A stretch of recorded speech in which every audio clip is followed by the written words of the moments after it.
I build a campfire. Save this video for the next time you go camping. I start out with kindling, the tiny dry stuff that catches on fire easily, no larger than matchstick size in diameter. You could also use something like newspaper or dryer lint. Before starting the fire, I add on tinder. This is the next size up from kindling, with a diameter between matchstick and human thumb. I'm making a teepee, but all that matters is that the tinder goes above the kindling and there's plenty of room for airflow. You'll notice that it's already starting to smoke even though I haven't used a lighter or anything. That's because I'm using my magical powers to start the fire. Okay, the real reason's because we had a couple of hot coals buried under there from the night before. This can be a pretty handy technique if you don't have or don't want to use a lighter, but you have to be careful to make sure that you don't start a forest fire overnight. I then start blowing to create some airflow until eventually it catches. From there, it's a game of strategically adding bigger and bigger sticks until you get to the largest category of firewood, fuel. Fuel is anything bigger than tinder, and it's what keeps the fire going. From there, you just keep adding fuel until you're done with the fire. That right there is how it's done, folks.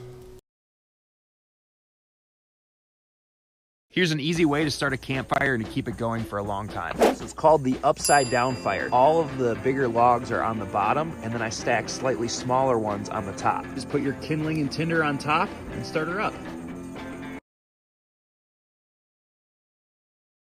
How to build a campfire. 1.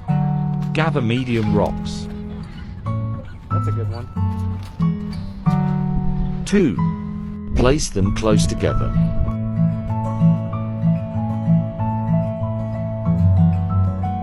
3. Gather tinder. 4. Light and enjoy. Here's some video of me making a fire at our campsite. I hope you're impressed. First, I started with the 88-cent fire starter stick from Walmart because I'm a cheater. And why would you not take the easy route if you could? Second, I found a bunch of twigs and sticks around our campsite and added them to the fire. Our dog really enjoyed this exercise because he got to chase the ducks around the lake. Third, I split some wood and added it to the top of the fire. Aren't you impressed with how pioneer I am? Just kidding. Have a good night.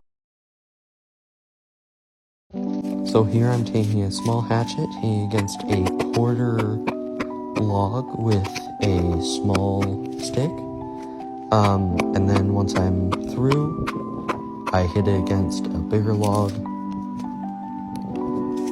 Now, you are trying to make kindling, so you want very thin and small pieces, but long. So you can see here I'm making it a little thinner, a little smaller. Here I'm gathering cedar bark. So I'm getting all the loose bark from the tree. You don't need all of it, but you still need a decent amount.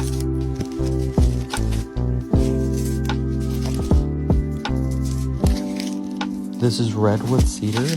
I am in eastern Tennessee, so it's very popular here.